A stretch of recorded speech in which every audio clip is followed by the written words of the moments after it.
malam Apa kabar semua? Kami mahasiswa Madagaskar dari Semarang mau mempersembahkan budaya Madagaskar. Selamat menyaksikan.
Mama.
ambarafenahize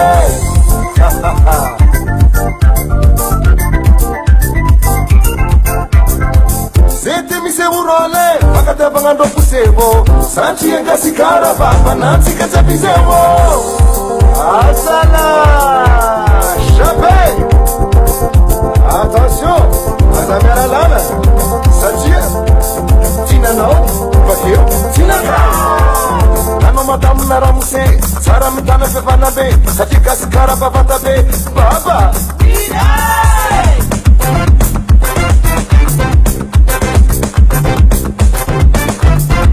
idiusatianaona katorona farafara le mila fihavanana sadinonao fianara samy masiriabina nikobana aminofokasy za misy mahavitatany ao atsika malagasy fianara tsomabory safoipeno manakary magnampy nitoekarena sika eto gasikara miandranao agnary monsieur zao gerara andao irevykino mipsy ambodofoara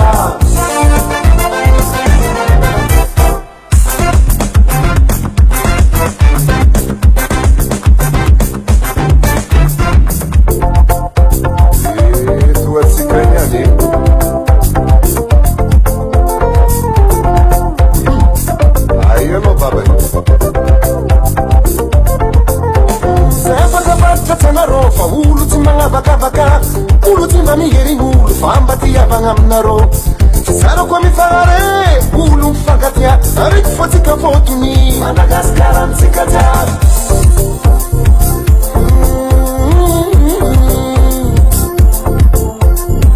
tika jiaby tika jiaby tika jiaby tika madagasikare tika jiaby tika jiaby tika jiaby tika jiaby tika jiaby Kawich, kawich, kawich, kawich,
Sazoni rusi, maazumili sapinde ulubere papuzi.